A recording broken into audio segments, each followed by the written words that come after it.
Market गुरु series के special episode में आपका स्वागत है। और आज हम पहुंच गए हैं पुणे, जहां पर आप बैकग्राउंड में देख सकते हैं हम हैं फ्लेम यूनिवर्सिटी में। और आज जो मेरे गेस्ट हैं वो बहुत ही स्पेशल पर्सनालिटी हैं। काफ़ी सालों से मैं उनको ट्रैक कर रहा हूं और आप उनको टीवी पर कई बार देख चुके हैं, लेकिन आज हम एक अलग तरीके का इंटरव्यू करेंगे उनके साथ और जानेंगे कि इस समय मार्केट में कहाँ अपॉर्चुनिटीज़ हैं और इस समय वो दुनिया को और इंडिया को किस तरीके से देख रहे हैं। मैं बात कर रहा हूँ मनीष चोखानी की। मनीष, नमस्ते अनुज। थैंक यू सो मच हमको यहाँ इनवाइट करने के लिए। नहीं, थैंक यू, आप सब आए यहाँ पे। मनीष चोखानी इनाम के को लीड किया था इन्होंने, और उसके बाद जब इनाम और एक्सिस सिक्योरिटीज का मर्जर हुआ था तो एमडी और सीईओ थे, और अभी फ्लेम यूनिवर्सिटी के गवर्निंग बॉडी पे हो। गवर्निंग बॉडी में क्रिएशन निमेश भाई का है। क्रिएशन निमेश भाई का है। ऑब्वियसली वो पूरा का पूरा इनाम ग्रुप काफी इन्वॉल्व है, सब लगे हुए हैं। और मनीष, पहले तो मैं ये कहूंगा कि बहुत शानदार यूनिवर्सिटी बनाई है आपने। मतलब एक देखकर मुझे लग रहा है, हमारे जमाने में तो ये सब था नहीं, लेकिन एटलीस्ट ये लग रहा है कि हमारे बच्चों के लिए एटलीस्ट अब हमको बाहर भेजने की जरूरत नहीं है। इंडिया में अच्छी यूनिवर्सिटी। निमेश भाई का थॉट वही था जब उन्होंने ये यूनिवर्सिटी चालू की, कि इन्वेस्टिंग में जैसे हम काफी दृष्टिकोण से चीजों को देखते हैं, तो जो लिबरल आर्ट्स जो अमेरिका में काफी पॉपुलर है, कि क्यों ना उस तरीके के एजुकेशन को यहाँ प्रोवाइड किया जाए।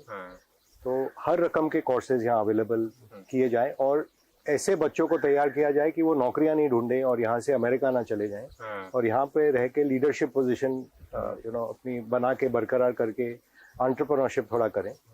सो उस हिसाब से ये जगह करीब 100 एकड़ पर क्रिएट हुई है। 1 मिलियन स्क्वायर फुट, तो खैर you can see the infrastructure and हम वॉक करके देखेंगे भी।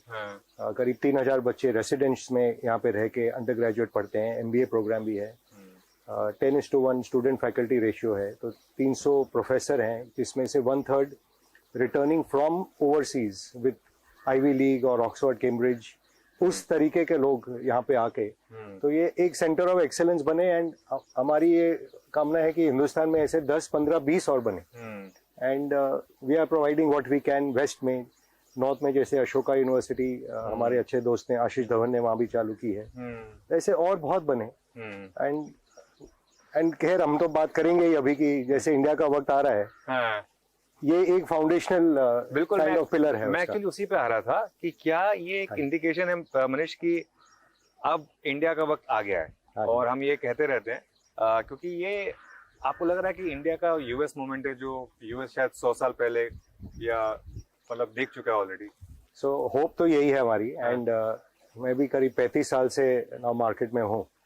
एंड इंडिया में हम इतने सालों फॉरेनर के पीछे जाते थे टू ट्राई एंड गेट विदेशी निवेशक इनटू इंडिया, और हरदम यही सुना जाता था कि आपके एंटरप्रेन्योर तो बहुत बढ़िया हैं, कंपनियां बहुत बढ़िया हैं, बॉटम अप स्टोरी बहुत ग्रेट है इंडिया में, पर जो टॉप डाउन है, कि आपके बैलेंस ऑफ पेमेंट में ऑयल है या आपके फिस्कल डेफिसिट जो गवर्नमेंट के PNL में है, वो फिक्स नहीं हो रहा है।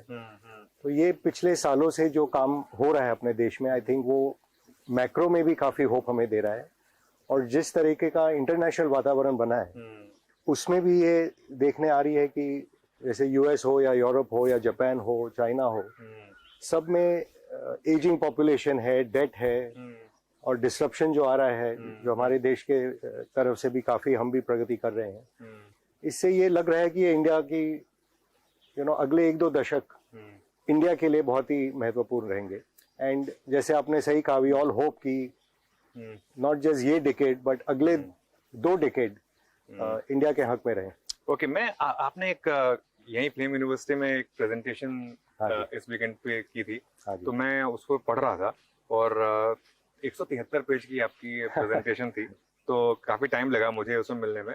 मुझे ना उसमें सबसे अच्छी जो चीज लगी, अच्छी कह लें उसको या रिलेटिवली कह लें, आपके हिसाब से अब डेवलप्ड कंट्रीज में कुछ प्रॉब्लम आने वाली है और इमर्जिंग मार्केट खासतौर से इंडिया को उसका बेनिफिट मिलेगा आपके हिसाब से? स्पेशली इंडिया को, क्योंकि इमर्जिंग मार्केट में भी जैसे रशिया है वो एक्सक्लूड हो गया है ब्रिक्स में से। चाइना के प्रति तो जो जियोपॉलिटिकल टेंशन चल रहे हैं वो सबको पता ही है। ब्राजील में भी काफी सोशलिस्ट गवर्नमेंट आ गई है, तो India is standing out as a big hope. और जैसे सबका ये मानना है कि आज हम 5th रैंक पे पहुंच गए हैं और तीसरे पे अगले 3-4 साल में पहुंचेंगे, we become the driver of global growth. ये जो 3 ट्रिलियन की इकोनॉमी में अगर आप 8% 6% नॉमिनल ग्रोथ करते जाएं तो 250-300 बिलियन जीडीपी ऐड होती है दुनिया में, which is not a small amount. और जो भी वेस्ट में जैसे एजिंग डेमोग्राफिक्स है, तो उनकी फैक्ट्रियों में या उनके जो सर्विस सेक्टर में, आईटी में या बीपीओ बैक ऑफिसेज हैं, स्केल में अगर मैन्युफैक्चरिंग करना हो या स्केल में सर्विसेज करना हो तो वो skilled and trained man power उन्हें यहीं मिलेगा।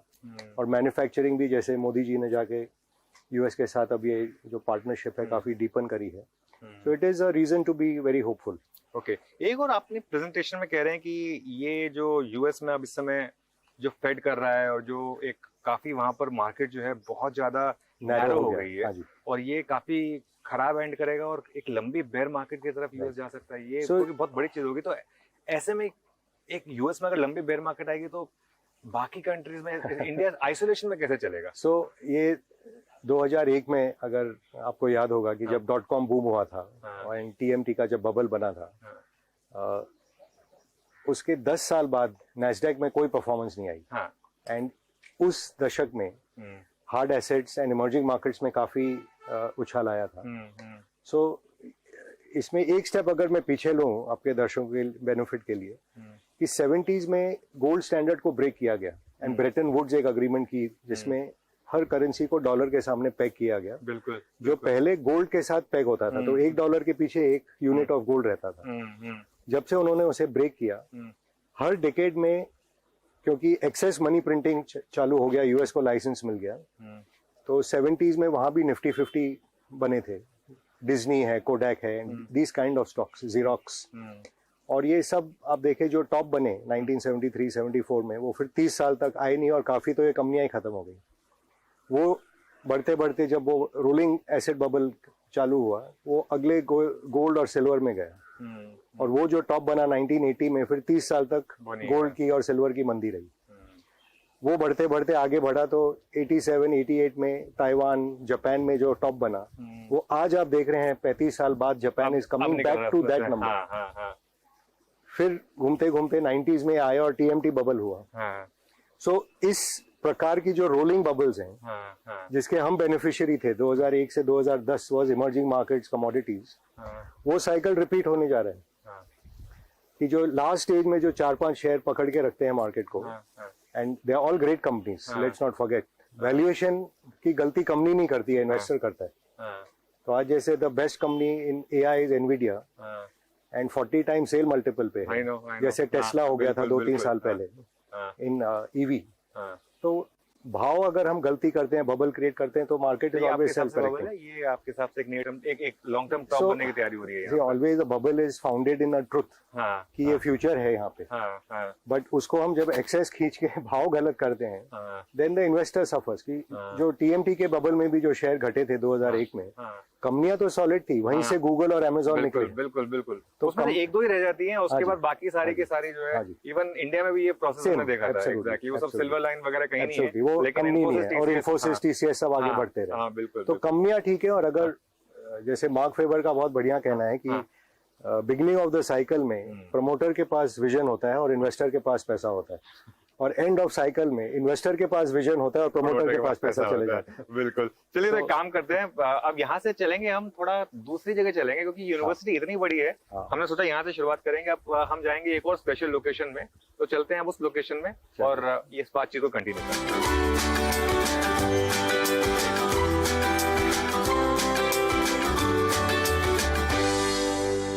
ओके, चलिए फिर अब हम आ गए हैं यहाँ के एक बहुत ही शानदार, और मैंने पूरा ये कॉम्प्लेक्स देखा है, बहुत ही शानदार, पूरा इंटरनेशनल साइज का स्पोर्ट्स कॉम्प्लेक्स।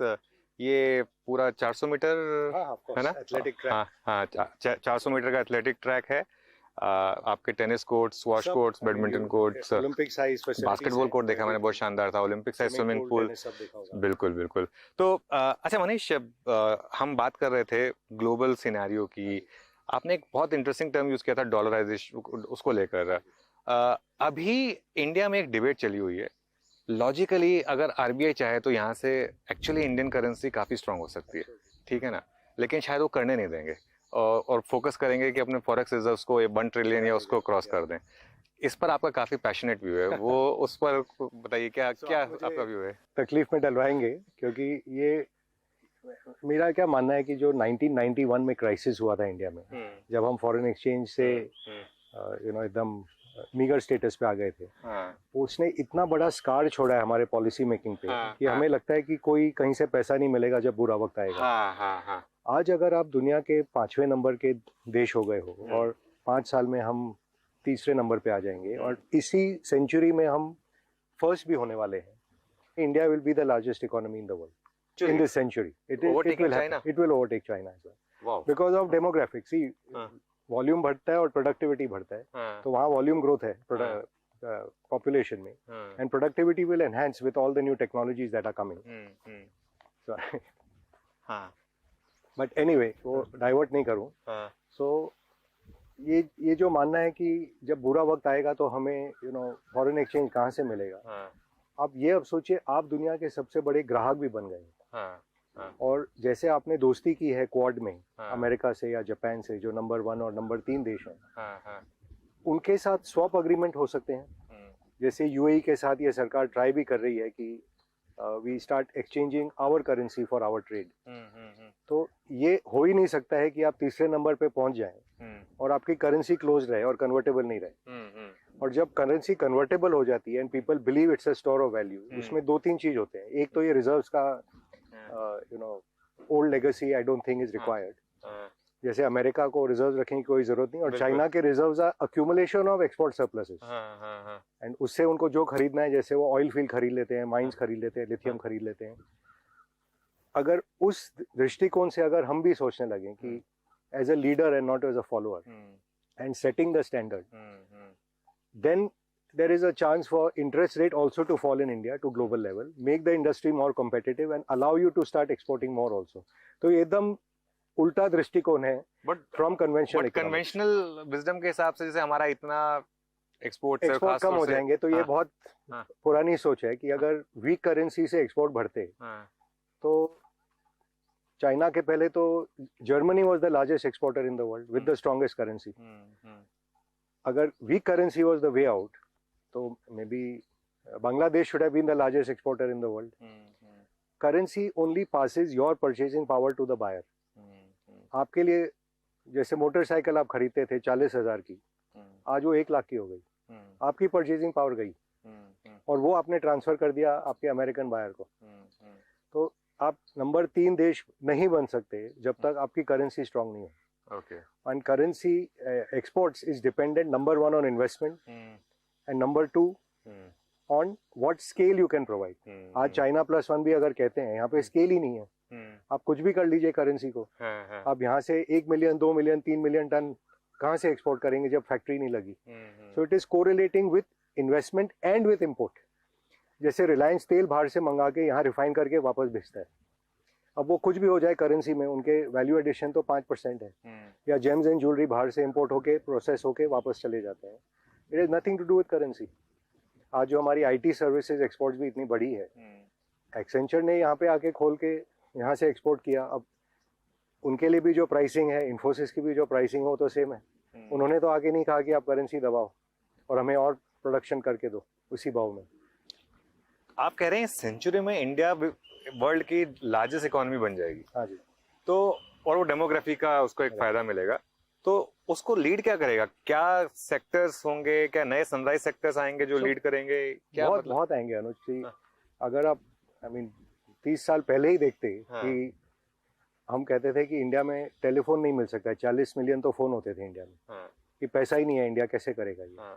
आज इतने सरप्लस फोन है कि आप हर 3 साल में अपना फोन बदलते हैं, और लाइन की तो खैर कमी नहीं है, अनलिमिटेड कैपेसिटी है। एक दूरदर्शन का चैनल होता था, एक एम्बेसडर गाड़ी होती थी। तो ये जो प्लेथोरा ऑफ प्रोडक्ट आएंगे and plethora of new disruptive technologies जो आ रहे हैं, जो हमें आगे एकदम प्रोपेल कर रहे हैं, कि जिस देश में फोन नहीं था आज वहाँ वायरलेस हो गया, 4G हो गया। सेम वे जिस देश में गाड़ी की कमी थी, यहाँ पे अब जब इलेक्ट्रिक व्हीकल आएगा, लिथियम डिस्कवरी हो गई है जम्मू में, वो टेक्नोलॉजी चेंज हो जाएगी। हाइड्रोजन के तरफ काम कर रहे हैं हमारे जो बड़ी कंपनी है, एनर्जी क्राइसिस सॉल्व हो जाएगी। फिर जो AI से प्रोडक्टिविटी बढ़ेगी, जिससे आपके सॉफ्टवेयर कंपनी ये नहीं कि नीचे के लोग खाली कोडिंग ही करते रह जाएंगे, वो और काम कर पाएंगे। सो काफी नई नई टेक्नोलॉजीज आएंगी, नए रकम के कंजम्पशन पैटर्न होंगे, क्योंकि हर माने फैमिली की यही चाह है, बच्चे अच्छी जगह में पढ़ें, पेरेंट्स को अच्छा हेल्थ केयर मिले, we live a life of dignity. और 1 बिलियन लोग जो आज कंजम्पशन ब्रैकेट में है ही नहीं, वो जब उठेंगे तो उसका मल्टीप्लायर इफेक्ट सोच सकते हैं। एक नंबर आपको दूंगा, सारे हिंदुस्तान में गरम देश है हमारा, 6 मिलियन या 7 मिलियन एंकर डिशर बिकते हैं साल में। चाइना का नंबर अगर आप गेस करें, इससे 30 गुना बढ़ा है, 210 मिलियन एसी बिकते हैं साल के। ये आज इमेजिन नहीं कर पाते हैं, बट ये हमारे लाइफ टाइम में हुआ। मैं 4 व्हीलर का भी देख रहा था, नंबर ऑफ कार्स, मतलब 2 व्हीलर में हम उनके बराबर आ गए हैं। 2 wheeler actually they peaked at 26 million, फिर वो घट के नीचे आए क्योंकि अब सब गाड़ी खरीदने लगे। तो हम अभी भी उनका मेरे ख्याल से तो हम 10% पे भी, जैसे गाड़ियों में मैं 90s में मैं भी ट्रैक करता था, इंडिया चाइना 1 मिलियन गाड़ी बेचते थे, China went to 26 million car, और किसी ने सोचा नहीं था, क्योंकि यूएस का गाड़ी का सेल 16 मिलियन पे आके रुक गया, 16-17 मिलियन, चाइना 26-27 पे। आज हमारा नंबर 3.5 मिलियन, यानी कि 9 गुना ज्यादा गाड़ी बिकेंगे। गडकरी जी रोड बना रहे हैं हमारे लिए, और ये 9 गुना ज्यादा जो गाड़ी बिकेंगे, ये मारुति नहीं होगी ना, ये टोयोटा करोला के इक्विवेलेंट कार होगी, जो 3 बॉक्स कार कहते हैं। तो उसके भाव भी 3 गुना और वॉल्यूम 9 गुना, तो 27 गुना बड़ी कार मार्केट होगी यहाँ पे। तो इस समय लिस्टेड मार्केट में अभी भी जो करंट बुल मार्केट चल रही है ऑटोज में, ये आपके हिसाब से अभी भी अर्ली स्टेजेस पे, इसका मतलब सी अब which company will take the benefit of this, क्योंकि ये इलेक्ट्रिफिकेशन भी होगा, सर्विसिंग भी होगी इनके, तो काफी कंपनियां हैं ना, I don't want to take company name, company नाम, बट ये जैसे ट्रेंड है, जब कंजम्पशन चालू होगा, certain proportion will go to EV, some will come to petrol, some will come to even CNG, then you will have to get it serviced, second hand car market will become very very large। तो ये पूरा cycle बनते बनते बनेगा। उसका एक उदाहरण जैसे देता हूँ, जब अर्ली टेक्नोलॉजी आई फिनटेक में, सबने सोचा कि अब सारे बैंक खत्म। आज देखने जाए कि बजाज फाइनेंस हो या HDFC हो या SBI हो, सब ने वो फिनटेक को अपने अंदर कर लिया। बिल्कुल। क्या आपने सोचा था 5 साल पहले कि SBI में योनो सबसे क्रिएट होगी, फॉर एग्जाम्पल ICICI को कम्पीट कर रहा है। सो जो भी एजाइल मैनेजमेंट है और जो अच्छी मैनेजमेंट है, वो ये सब चीजों को एंटिसिपेट करेगी, अडेप्ट करेगी और इम्प्लीमेंट करेगी। हम तो इन्वेस्टर खाली ट्रेंड देखते हैं, and then we try to find जो मैनेजमेंट इसको समझ के अडेप्ट कर पा रही है और एग्जीक्यूट कर पा रही है, उसके पीछे लगे रहे। एक बहुत फैसिनेटिंग नंबर आपके प्रेजेंटेशन में था सोलर को लेकर, कि जो वो आपने उसको ट्रांसलेट किया है इनटू कि पूरे मैनकाइंड का अगर एनर्जी कंजम्पशन लिया जाए, तो एक दिन की सनलाइट से 1 घंटे की सनलाइट, 1 घंटे में, 1 घंटे के इतना भगवान ने और कुदरत ने हमें दिया। और वो आप कह रहे हैं कि जो कॉस्ट हमने सोची थी, उससे हम मल्टी डेकेड्स अहेड आए, मच अहेड। तो इसमें अपॉर्चुनिटी फिर क्या उन कंपनियों के लिए जो पावर को यूज करती है ना, एग्जैक्टली, उनको उनके लिए, लेकिन तो क्योंकि सब फोकस कर रहे हैं ग्रीन एनर्जी उसके ऊपर, तो उससे बेटर तो उनको उन पर फोकस किया जाए जो यूज कर रहे हैं उसको। इजी वे टू थिंक, जैसे जब इंटरनेट आई, तो इंटरनेट का फायदा किसको हुआ? जो इंटरनेट यूज कर रही है कंपनी। इंडिया की सॉफ्टवेयर सेक्टर ही नहीं चल पाती ना अगर इंटरनेट नहीं होता। नहीं तो हम तो फिक्स लाइन, वो क्या बोलते हो, VSNL के टावर लगा के वी लाइन या जो भी चलता था उस पे होता। या हमारी जो इंडस्ट्री थी फाइनेंशियल सर्विसेज, हम फॉरेन इन्वेस्टर को कैसे सर्विस करते हो, रिसर्च रिपोर्ट भर के पैकेट में डाल के कोरियर करते थे रिसर्च रिपोर्ट, अब इंस्टेंटली सब जाता है, इंस्टेंटली ऑर्डर आता है, और इंडस्ट्री 10 गुना हो गई। वॉल्यूम इतना बढ़ा कि जब आपके ब्रोकरेज रेट माने 1% होते थे या 100 बेसिस पॉइंट, वो आज 7-8 बेसिस पॉइंट पे हैं, स्टिल द इंडस्ट्री थ्राइविंग। सो बहुत ट्रांसफॉर्मेशन है। इसी हमने जैसे सोचा नहीं था कि voice telephony can be free, it's virtually free now. 16 रुपए के मोबाइल फोन कॉल होते थे, इनकमिंग भी होता था उस समय, और हम डरते थे वो फोन उठाने से कि कहीं रॉन्ग नंबर तो नहीं। मोबाइल लेके फॉरेन जाने में तो एकदम आत्मा कांपती थी कि क्या बिल आएगा पता नहीं। आज you don't think about it, data it's always on. Energy आज जो हमारी बोलते हैं अखिलेस हील है कि हिंदुस्तान 6% GDP का, यानी कि ऑलमोस्ट 200-250 बिलियन डॉलर साल का बाहर जा रहा है टू पे फॉर ऑयल इम्पोर्ट। अगर ये ट्रांसफॉर्म हो गया because of solar and hydrogen, it is transformation for the country. फिर ये रुपया का वीक करना है, एक्सपोर्ट करना है, लो करना है, हाई करना है, डिबेट ही खत्म हो जाएगा, अपने आप मजबूत हो जाएगा रुपी। सो खैर ये ऐसी लंबी टॉपिक है कि नहीं, I am passionate about, I know, वो इसीलिए मैंने देश को गरीब करते जाने में कोई फायदा नहीं है। अच्छा चलिए, खैर काफी पैशनेट है मनीष जी इस चीज को लेकर। चलिए अब एक काम करते हैं, अब यहाँ से हम वॉक करेंगे और एक और ब्यूटीफुल जगह चलेंगे, फ्लेम यूनिवर्सिटी।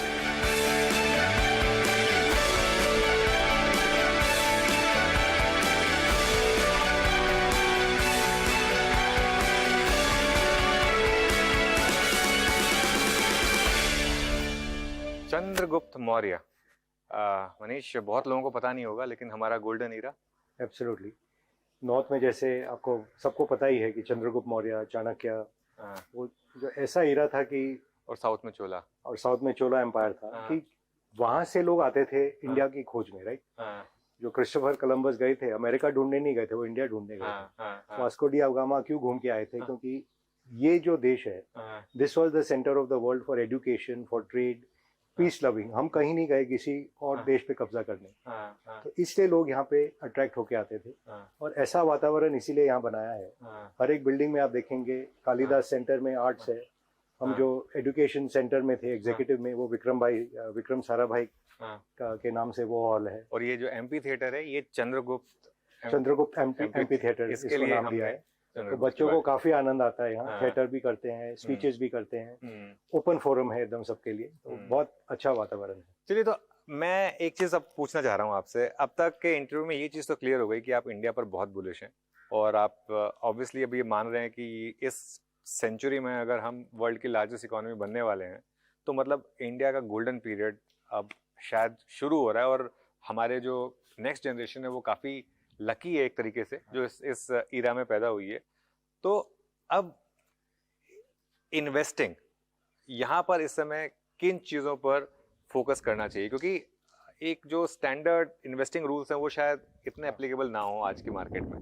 तो आपके हिसाब से अब अगर बड़ा पैसा बनाना है तो किस तरीके से फोकस करना होगा? आपने कहा जो स्टैंडर्ड रूल है वो एप्लीकेबल नहीं होंगे, ऐसा नहीं हो सकता है। कि ऑलवेज जो रूल्स हैं कि आपको जो समझ में आता है आप वही करिए। अपने सर्कल ऑफ कॉम्पिटेंस जिसे हम कहते हैं, कि जो अगर आप इंजीनियरिंग करें हैं और आप सोचे कि मैं जाके आर्ट खरीदना चालू कर दूं, तो वो तो नहीं होगा। सेम वे जो आर्ट का स्टूडेंट है वो जाके सोचे कि मैं एआई को समझ के मैं सबसे ज़्यादा पैसा उसमें कमाऊंगा, वैसा भी नहीं होगा। तो सर्कल ऑफ जो भी आप समझते हैं उसको, इन्वेस्टिंग ऐसा वंडरफुल प्रोफेशन है कि आप हरदम सीखते रहते हैं। हम लोग सब यहाँ सीखने आए हैं कोर्स में, इसीलिए आप भी यहाँ आए हमें मिलने। तो ये 99 साल में जैसे चाली मंगर साहब हैं, वो आज तक कहते हैं कि हम स्टूडेंट हैं और हम सीख रहे हैं, इसीलिए वो यंग रहते हैं। तो ये जो टाइमलेस लेसन है, circle of competence, when you are buying, margin of safety. क्योंकि जब आप कोई चीज़ खरीदते हैं, वही एक चीज़ है जो आपके हाथ में है। एक बार आपने खरीद लिया, उसके बाद तो सब भगवान की दया। मैनेजमेंट क्या करता है, बिजनेस क्या करता है, कंपटीशन क्या करता है, रेगुलेशन क्या होता है। सो purchase price is the most important. But हाँ, ये जरूर है कि अब देश में अगर भरोसा है कि ये स्टेबल देश है, बढ़ने वाला है, तो don't get shaken from your position. जो भी अच्छी बिजनेस आपने ढूंढी है उसको आप पकड़ के रखें। और जो भी लेजेंड्स यहाँ पे हैं, आप देखेंगे हमारे इंटरव्यू के बाद 10-10, 20-20 साल, जैसे राकेश जी ने टाइटन रखा, एनएम फैमिली ने इन्फोसिस रखा। वेल्थ क्रिएशन वहां से होता है। ये 2 महीने में, 3 महीने में, साल भर में ले लिया, बेच दिया, उससे एक तो आपका ब्लड प्रेशर अप डाउन होगा, दूसरा आप टैक्स भी भरोगे, और अच्छी बिजनेस जो है वो तो चलती रहती है। जैसे बजाज फाइनेंस पिछले दशक में, पूना की जो कंपनी है, ऑलमोस्ट 100 गुना से, I think much more than that is the return in the last decade. तो ये बहुत अपॉर्चुनिटी है, बहुत है। इन्फोसिस खुद है, Kotak. So investing is simple, you are taking asymmetrical bet, odds have to be in your favour. And जो लोग शॉर्ट टर्म में करते हैं उनको ये चाहिए कि जब चीज बहुत ही खराब से, हम कहते हैं इंग्लिश में, when you go from terrible to bad, that is also rate of change, you make money. But the big money is made when you can buy अच्छी कंपनी और उसको पकड़ के रखें, और वो अपने सेक्टर की लीडर हो और या ग्लोबलाइज भी अगर हो जाए, मैसिव वेल्थ क्रिएशन वहां होता है। एक आपका प्रेजेंटेशन में मैं एक ऑब्जर्वेशन देख रहा था, एज ऑफ सीईओज। बहुत इंटरेस्टिंग है ये। मैं मतलब देख रहा हूँ, आप कह रहे हैं कि कैच देम यंग, मतलब जो 40s में सीईओज हैं वो, क्योंकि आपने एग्जांपल दिए अजीम प्रेमजी का 1990s में, जब उनकी एज 46 साल की थी, मूर्ति की एज 45 साल की थी, नंदन की एज 36 साल की थी, सुभाष चंद्रा पीक ऑफ जी जो हमने 90s में देखा था 41 इयर्स थे, वाईसी देवेश्वर साहब आईटीसी के 44, दीपक पारिक आदित्यपुरी 40s में थे, किशोर बियानी 40 में, भास्कर भट्ट 46 थे। ये अगले दशक के हैं, 2000 से 2001 वाले हैं। अब उसके बाद किशोर बियानी, भास्कर भट्ट, उदय कोटक, विवेक चांद सहगल, आनंद महिंद्रा, मुकेश भाई, ये सब उस दशक में। मैं ऑलमोस्ट अब इस एज में पहुंचने वाला हूँ, तो मैं तो ये सोच रहा हूँ कि मतलब गोल्डन ईरा आ गया। गोल्डन ईरा आ गया, या तो बहुत लेट हो गए, दो में से जो भी समझ लें।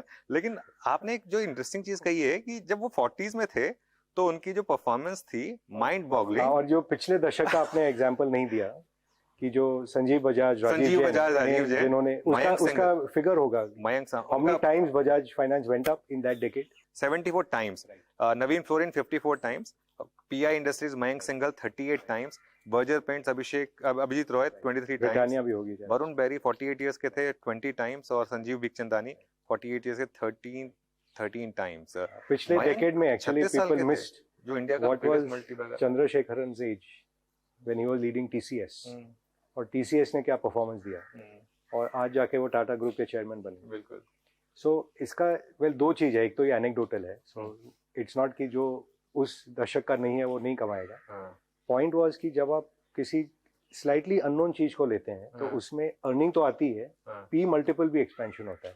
तो जैसे सरकार कहती है डबल इंजन सरकार, तो डबल इंजन इन्वेस्टमेंट भी होता है। इन्वेस्टिंग में डबल इंजन से बनेगा, आपका कंपाउंडिंग तो उसी से होगी। तो अगर आप 70 का पी का स्टॉक लेंगे तो और वो डी रेट हो गया तो कमाई नहीं होगी, बट 10 का पी लेंगे और वो 70 हो गया, असली कमाई तो वहां होती है। चलिए, बारिश रुक गई है तो थोड़ा वॉक करते हैं, है ना, थोड़ा सा अच्छा। काफी आपने इतनी ब्यूटीफुल जगह बना रखी है, तो उसको थोड़ा सा एक बार जरा वो नीचे चलते हैं और बात करते हुए। तो अच्छा, थोड़ा सा ये मतलब मैं, अगर आप इसको नहीं आंसर करना चाहते तो अलग बात है, लेकिन अभी कोई यंग एंटरप्रेन्योर लग रहा है आपको जिस पर आप लग रहा है कि ये बेट लगा सकते हैं? मतलब ऑब्वियसली स्टॉक रिकमेंडेशन नहीं, लेकिन जो आपको लग रहा है कि इस समय उसी कैटेगरी में है जो जहाँ पर मैं आपको इनडायरेक्टली दूसरे वे में कहता हूँ, I don't want to take names. कि 3-4 जो थीम है इंडिया में बहुत पावरफुल है कि एक आपको पता है कि पूरी अनऑर्गेनाइज सेक्टर ऑर्गेनाइज्ड हो रही है। जो हमारी सेविंग डायरेक्टली प्रॉपर्टी में या गोल्ड में जाती थी वो फाइनेंशियलाइज हो रही है। तो अगर ये थीम में आप देखें फाइनेंशियलाइजेशन ऑफ सेविंग्स, कि बैंक हो, एनबीएफसी हो, इंश्योरेंस कंपनी हो, एसेट मैनेजमेंट कंपनी हो, स्टॉक एक्सचेंजेस हो, क्रेडिट रेटिंग एजेंसी, कितने प्लेथोरा ऑफ ऑप्शन है फाइनेंशियल में। और अगर ये देश 15% ग्रोथ हो रहा है नॉमिनल, इनके प्रॉफिट ग्रोथ क्या हो सकते हैं अगले 5-10 साल में, जरा आप प्रोजेक्ट करके देखिए। और ये सब यंग कंपनियां हैं, कोई सीईओ भी यंग है। एंड ये जो 40s का थीम मैंने दिया था, the thought was not as, it was see आप 30-35 के होते तो थोड़े उतावले रहते हैं, रेस्टलेसनेस होता है थोड़ा, और वो मैच्योरिटी नहीं आती है। और आप 55-60 के हो जाते हैं, बाय एंड लार्ज थोड़ी एनर्जी कम हो जाती है। तो जो गोल्डन ईरा है वो की समझ भी है और एनर्जी भी है, end of course the clearing line is always integrity, कि वो नहीं है तब तो हाथ भी नहीं जाना है। तो अगर ये 3 चीज कॉम्बिनेशन आ जाए तो मजा आता है। तो एक थीम फाइनेंशियलाइजेशन की है, एक थीम जैसे आपने देखा सरकार हर क्षेत्र से विड्रॉ करके प्राइवेट सेक्टर को हाथ में दे रही है, चाहे वो आपके पासपोर्ट सेवा केंद्र हो, एयरपोर्ट हो, ब्रिजेस हो, रोड्स हो, सब प्राइवेट सेक्टर के हाथ में आएंगे। तो ये जो प्राइवेटाइजेशन प्लेज हैं इनमें काफी पैसा बनेगा। बिल्कुल। तीसरे जो प्लेटफॉर्म कंपनीज बन रहे हैं, द प्राइसिंग में not have been right, but lot of these companies will eventually, जैसे कंसोलिडेट हो गए, 2 प्लेयर हैं, 3 प्लेयर बाकी, करेक्ट भी हो गए, करेक्शन भी हुआ। Price I am not yet commenting, price you take your call, but what is the runway जो ग्रोथ का है इनके सामने। और आज जो इंडिया का कंजम्पशन पिरामिड है वो बहुत छोटा है। हम कहते हैं ऊपर में 25 मिलियन फैमिली है जो ऑस्ट्रेलिया जैसे हैं, नीचे में 200 मिलियन फैमिली है जो फिलीपीन जैसे हैं, जो मोटरसाइकिल पे है, उसके नीचे जो 1 बिलियन है वो तो साइकिल पे या पैदल है। तो जैसे जैसे देश प्रगति करेगा और ये सब कंजम्पशन में आएंगे, तो जैसे हमने गाड़ियों का या एसी का एग्जाम्पल दिया, ईटिंग आउट का एग्जाम्पल अगर आप लें, उसमें डिलीवरी का एग्जाम्पल लें, तो इतने जो प्लेटफॉर्म प्लेस बने हैं, they go through hype cycle, then they correct, then they go over correction also. और वहाँ से अगर यू सी कि इसमें कैरेक्टरिस्टिक लीडर का है, इनके जो एथिक्स हैं ये एकदम ठीक है, और ये लॉन्ग टर्म कैपिटल एलोकेशन ठीक से करने वाले हैं, इट बिकम वेरी इंटरेस्टिंग। तो तीसरा थीम एक वो हुआ। और चौथा हमेशा इंडिया में ये रहा है कि कंज्यूमर, एंड कंज्यूमर में टूथपेस्ट और साबुन तो सबके पास है, और जो नहीं है उस पर ध्यान दें। फ्रिज नहीं है, गाड़ी नहीं है, एसी नहीं है, मोबाइल भी खैर सबके पास हो गया, बट ये what we call non discretionary की तरफ ध्यान दें। बिल्कुल। तो इतना अपॉर्चुनिटी है कि ये जो 3 ट्रिलियन की इकोनॉमी कहते हैं, ये 5 ट्रिलियन और 10 ट्रिलियन ऐसे ही नहीं होगी ना। इसमें इतना प्रॉफिट अपॉर्चुनिटी है, तो it is a exciting period to be an investor. बिल्कुल। चलिए फिर एक काम करते हैं, अब हम एक और ब्यूटीफुल जगह चलते हैं, फ्लेम यूनिवर्सिटी की, और बाकी की बातचीत मनीष के साथ वहां पर करेंगे।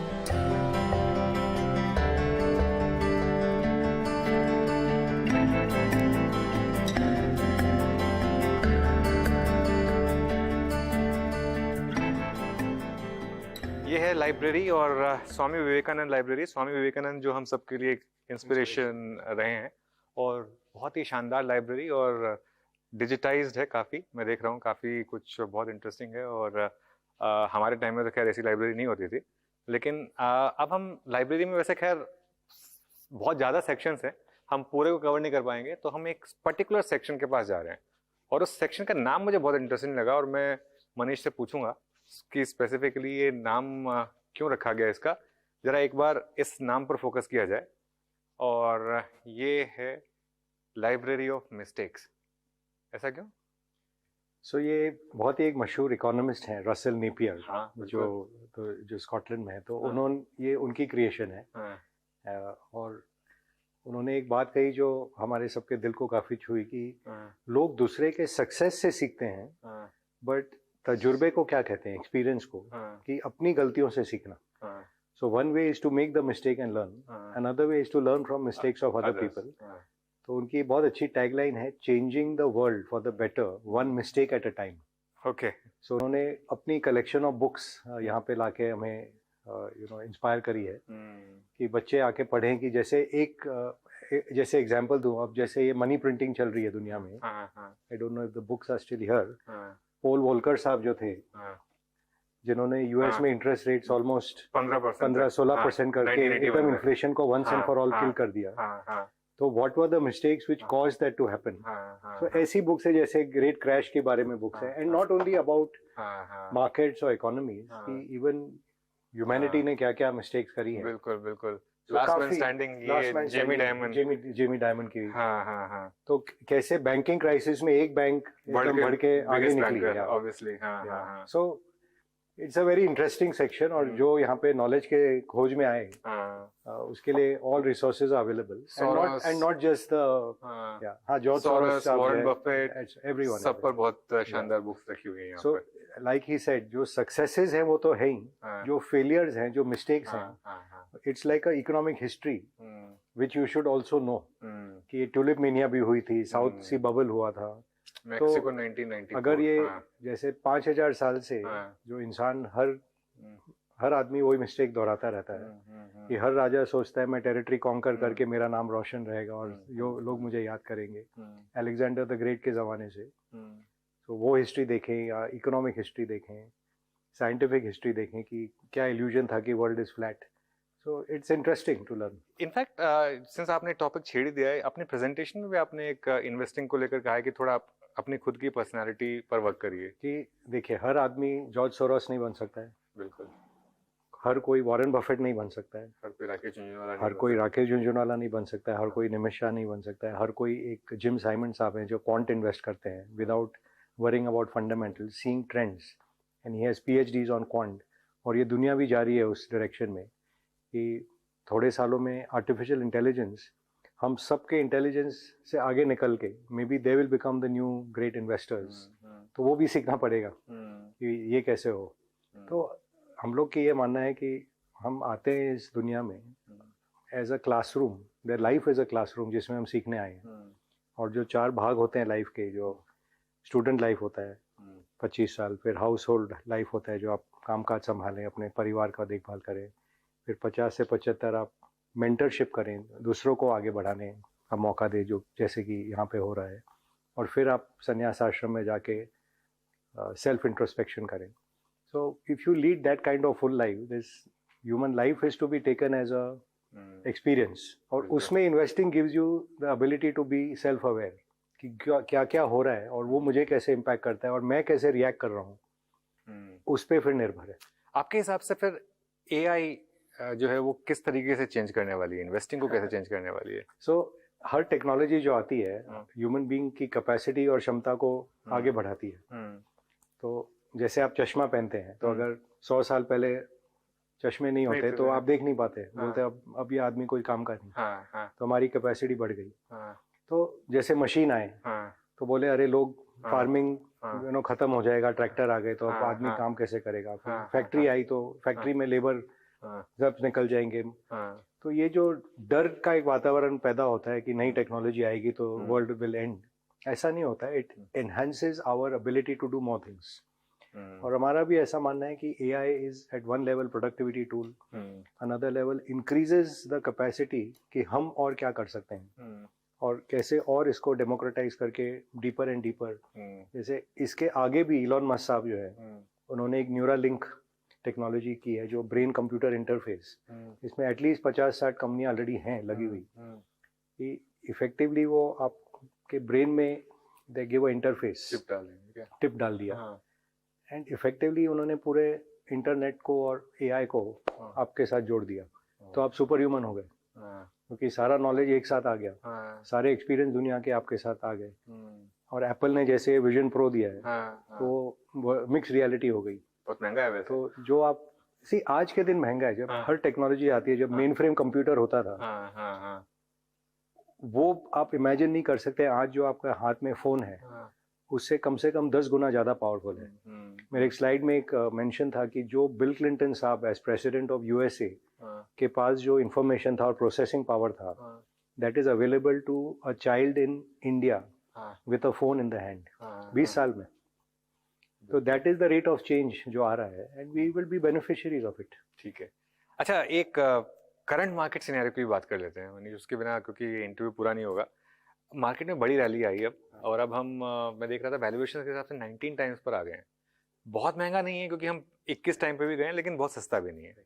तो इस समय आपका व्यू क्या है? मार्केट आप जो कहते हैं एक तो कोई टाइम नहीं कर पाता है, और how pessimistic a market can get and how optimistic a market get. Normally जब इंटरेस्ट रेट बहुत ऊंचे होते हैं मार्केट का पेसिमिज्म एट द माने मार्केट रॉक बॉटम पे रहता है, तो 10-12 का मल्टीपल पे मार्केट बॉटम करता है और 20-22 पे मार्केट का टॉप होता है नॉर्मली जो देखा गया है।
बता दें कि मनी कंट्रोल पर दिए गए विचार एक्सपर्ट्स के अपने निजी विचार होते हैं। वेबसाइट या मैनेजमेंट इसके लिए उत्तरदायी नहीं है। यूजर्स को मनी कंट्रोल की सलाह है कि कोई भी निवेश निर्णय लेने से पहले सर्टिफाइड एक्सपर्ट की सलाह लें।